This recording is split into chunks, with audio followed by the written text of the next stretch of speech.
भगवान महाकाल प्रेतराज सरकार नगद नारायण की जय हो। जय जय सीताराम। पत्नी पति साथ में सारी दुनिया हाथ। साथियों, जब कोई जीव इंसान के रूप में उत्पन्न होता है, प्रकट होता है, पैदा होता है, तो वो स्वर्ग में आ जाता है, जन्नत में आ जाता है। और क्या कहते हैं कि बड़े भाग मानुष तन पाया, शुभ दुर्लभ सदग्रंथ ये गाया। तो जो देवी देवताओं को भी जो शरीर बड़ी मुश्किल से मिलता है, मनुष्य का शरीर, वो शरीर पाने के बाद आदमी जन्नत में आ ही जाता है। लेकिन जन्नत में आने के बाद, स्वर्ग में आने के बाद क्या होता है कि इंसानों ने पैसा बनाया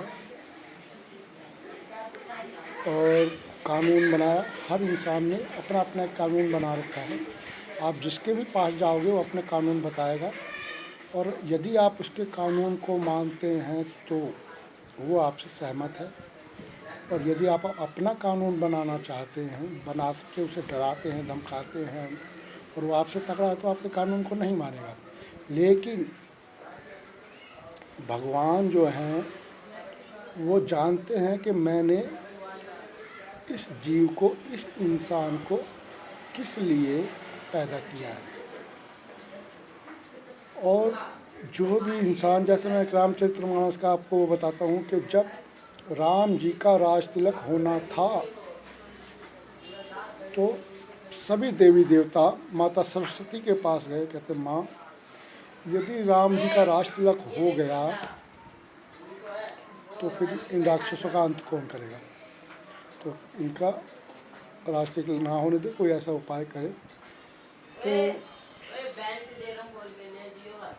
तो सरस्वती माता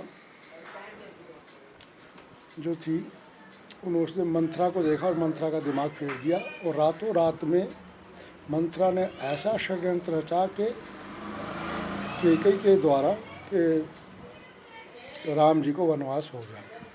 और इसमें आप ये भी कह सकते हैं कि पूरा ज्योतिष फेल हो गया, जो कि हमेशा अपने आप को सच मानते हैं। खैर, ये भगवान का नियम है। तो कहीं ना कहीं हर कोई अपने आप पे षड्यंत्र कर रहा है। किसके लिए? पैसे के लिए, ज़मीन के लिए, अपनी ताकत दिखाने के लिए।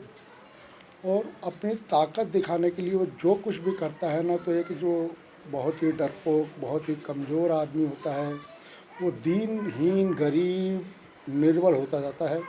लेकिन यदि वो भगवान की तरफ भागता है, भगवान की तरफ भागता है, तो भगवान उसे